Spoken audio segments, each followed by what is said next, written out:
Buenas tardes. Vamos a desarrollar el contenido teórico para el desarrollo de la práctica número 4, Fisiología y Exploración de los Sentidos.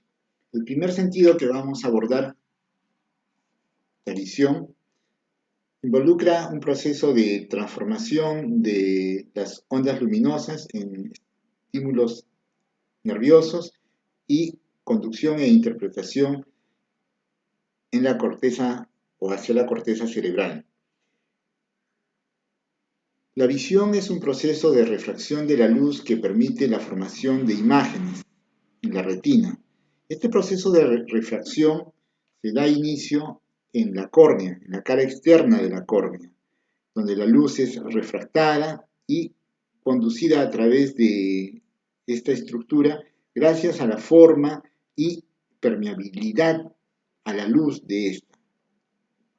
Esta luz luego pasa al humor acuoso contenido en la cámara anterior y esta cantidad de luz que va a continuar hacia la parte posterior o más profunda es regulada por el diámetro de la pupila, la cual como función tiene regular la cantidad de luz.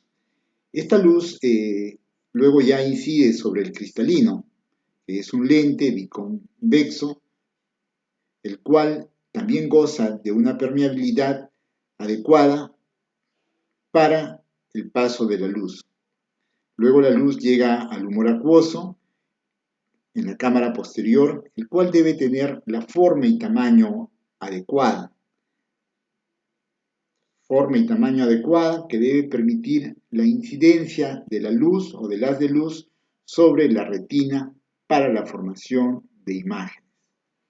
Esta luz incide entonces sobre la retina, lugar donde se van a encontrar células especializadas como son los conos y bastones. Son varias capas que tienen contenidas células especializadas entre neuronas, conos y bastones. Estas capas de células o estas células, ¿no?, van a permitir la transformación de la energía lumínica de los fotones en potenciales de membrana.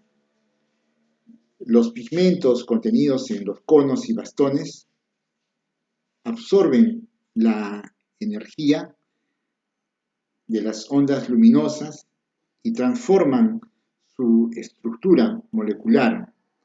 Esta transformación de la estructura molecular de estos fotopigmentos posteriormente va a permitir modular la liberación de la cantidad de neurotransmisores.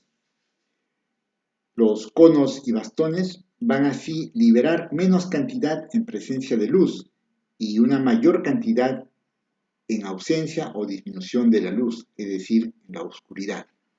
Los conos y bastones tienen luego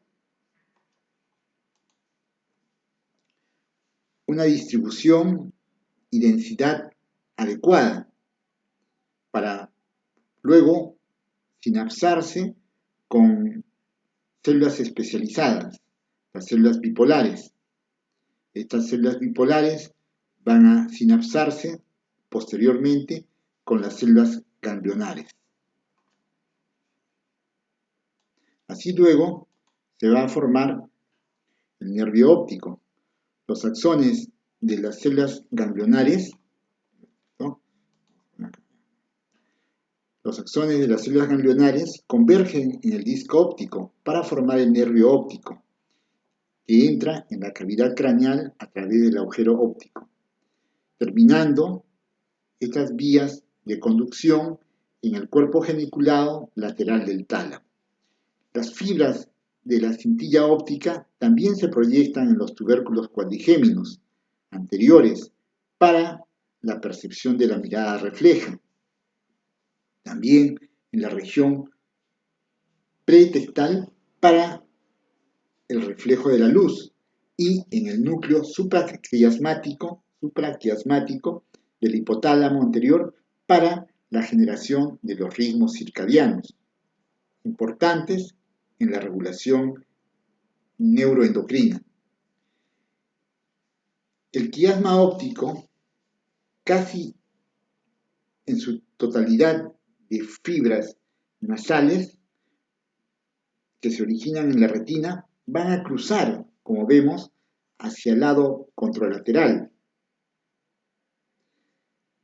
Y las fibras de la retina temporal continúan en la misma dirección de la cintilla para el lado homolateral. Esto es muy importante, ¿no?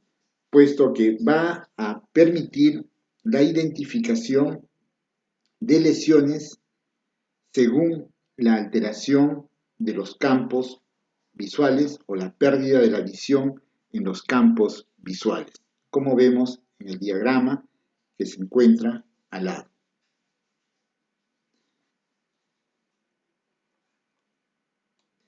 De esto podemos entender que el corte del nervio óptico va a producir una ceguera ipsilateral, mientras que una lesión, como por ejemplo un aneurisma de la arteria de la carótida interna derecha, va a poder producir una hemianopsia nasal derecha.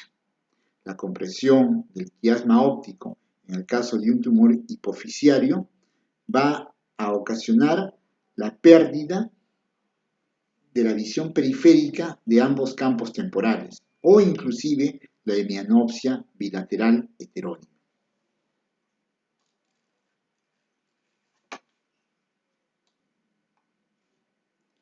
Continuando con la revisión para el desarrollo de la práctica, vamos a abordar el sistema auditivo. El sistema auditivo nos permite la percepción, transformación de las ondas sonoras o sónicas en impulsos nerviosos y conducción a la corteza cerebral para su interpretación e integración a otras funciones como equilibrio, coordinación, función motriz, etc. El oído o el sistema auditivo va a utilizar la estructura anatómica y funcional del oído, la capacidad conductiva de las vías auditivas y la corteza cerebral. El oído tiene tres partes, básicamente: el oído externo, oído medio y oído interno. El oído externo, formado por dos estructuras básicas, el pabellón auricular y el conducto auditivo externo, forman una unidad a manera de embudo, los cuales van a poder o permiten recoger las ondas sonoras del entorno, ¿no?, y conducirlas a través del conducto auditivo externo hasta la membrana timpánica. El oído medio se inicia en la membrana timpánica, lugar donde las ondas sonoras van a ser transformadas en ondas mecánicas. Estas ondas mecánicas van a ser conducidas a través de esta cadena de huesecillos, ¿no?, que son el martillo, el yunque y el estribo.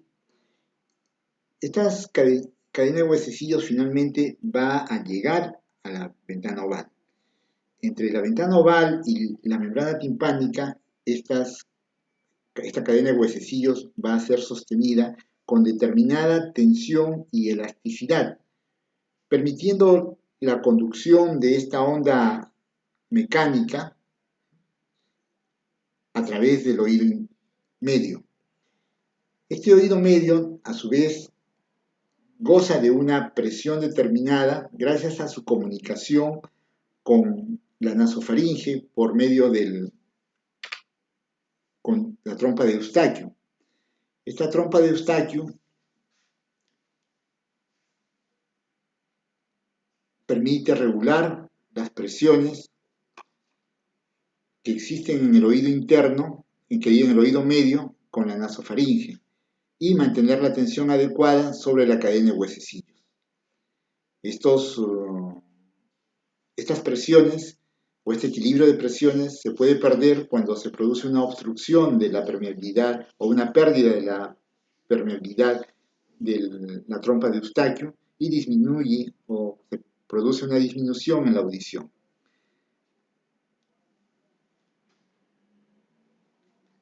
Luego, finalmente, esta onda vibratoria mecánica es conducida a la ventana oval que permite la comunicación entre el oído medio y oído interno. En el oído interno vamos a encontrar un conjunto de sacos y conductos como los conductos semicirculares, la cóclea, ¿no? El conducto coclear, ¿no? Los sacos y los conductos semicirculares del laberinto vestibular están llenos de líquido. Este líquido, ¿no? El líquido endolinfático, es importante para la función de las células vellosas. Por la parte externa también encontramos líquido, el líquido, ¿no? Perilinfático. De todas esas estructuras vamos a centrarnos en el conducto coclear. El conducto coclear es muy importante porque es el receptor auditivo del oído interno. Contiene células especializadas, células que tienen vellos, células que se conocen con el nombre de células vellosas y que responden a las vibraciones transmitidas por los huesecillos a la ventana oval gracias a la vibración de estos pequeños cilios.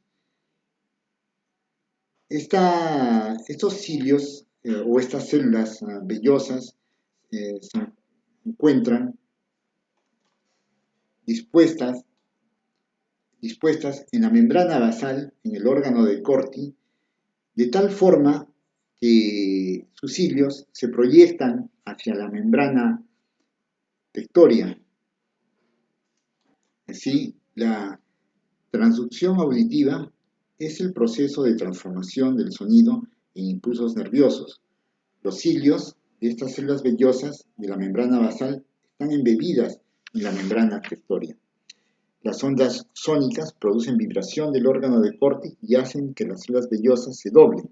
La flexión de los estereocilios de las células vellosas causa una abertura o cierre de los conductos catiónicos en presencia de despolarización e hiperpolarización. En ese orden, lo que se produce es un potencial microfónico coclear oscilatorio.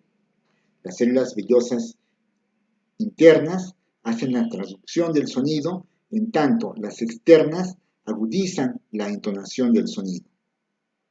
También es importante resaltar que las ondas sónicas de alta frecuencia causan desplazamiento máximo de la membrana basal, mientras que las células vellosas en la base coclear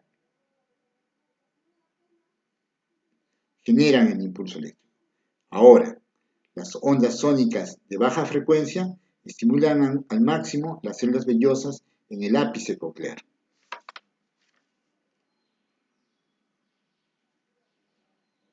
Finalmente, generado este impulso nervioso o esta onda de despolarización y repolarización, son conducidas por las vías auditivas, ascendiendo por el lenismo lateral hacia los cuerpos geniculados posteriores y medial y después llegar finalmente a la corteza auditiva para su interpretación e integración en el sistema nervioso. Es importante luego recordar que las lesiones de la cóclea de un oído pueden causar pérdida unilateral importante de la audición, mientras que las lesiones de otras estructuras auditivas como el tallo encefálico, tálamo, corteza auditiva, pueden causar pérdida bilateral de la audición. También tenemos que recalcar o resaltar que los pacientes que manifiestan pérdida de la audición de un oído, con toda probabilidad puedan tener una lesión en el oído medio, en el oído interno o en octavo par craneal. Gracias por la atención brindada y esperamos vernos en el desarrollo de la práctica.